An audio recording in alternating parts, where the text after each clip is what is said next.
নমস্কার, বসুধার কথায় আপনাদের স্বাগত। আজকে বিশেষ কিছু পড়বার মতো ইচ্ছে তেমন করছে না।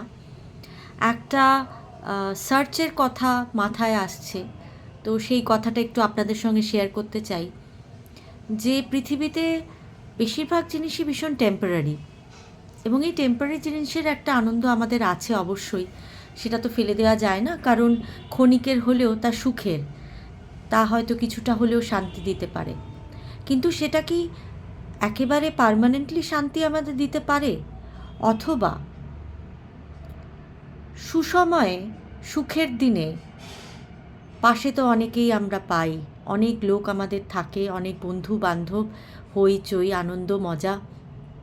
দুঃখের দিনে কে সাথী থাকে? দুঃখের দিনের সাথী সেই অন্তরের ভেতরে বসে থাকা মানুষটি, না যাকে চোখ বন্ধ করলে দেখতে পাই সে, অথবা কোনো এক অদৃশ্য শক্তি যে চালনা করে নিয়ে যাচ্ছে এই দুর্দিনে? কী সেই শক্তি, কী সেই উপাস্য বস্তু? তো তার সন্ধান মাঝে মধ্যে একটু করতে পারলে কিন্তু মন্দ হয় না, কারণ সুসময় সব সময় থাকে না, আর অসময়ও সব সময় থাকে না। কিন্তু আমরা সবাই কথা জানি যে অসময়ে যে পাশে এসে দাঁড়ায়, যে হাত ধরে, সেই কিন্তু আমাদের প্রকৃত বন্ধু হয়। তো সেই প্রকৃত বন্ধুটি আসলে কে? সেটা কোন সময়, সেটা কি আছে, তার একটু যদি অনুসন্ধান করা যায় এবং তাকে যদি কিছুটা নার্চার করা যায়, তাহলে বোধহয়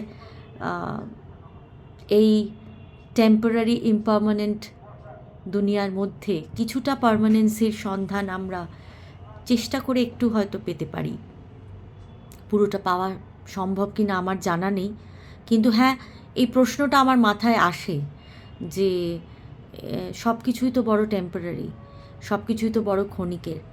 তাহলে সঙ্গে কি থাকে যা নষ্ট হয় না, যা থেকে যায়? তো সেই সার্চ থেকে, সেই ভয়েজ থেকে এবং কোথাও গিয়ে একটা নাথিংনেস, একটা শূন্যতার থেকে এই প্রশ্নটা আমার মাথায় এসেছে। তো আশা করি আপনাদের মনে যদি কখনো এরকম জাতীয় প্রশ্ন আসে, তাহলে আপনারাও আমাকে কমেন্ট বক্সে লিখুন। দেখি আমরা উত্তর ভাগাভাগি করে সেই প্রশ্নের উত্তর কি পেতে পারি, অথবা আমাদের দৈনন্দিন যে চর্চা আছে, আমাদের যে পঠন পাঠন আছে, আমাদের যে চিন্তন মনন আছে, তার মধ্যে কি আমরা তার সন্ধান পেতে পারি? চেষ্টা করে দেখি একটু কি আছে সে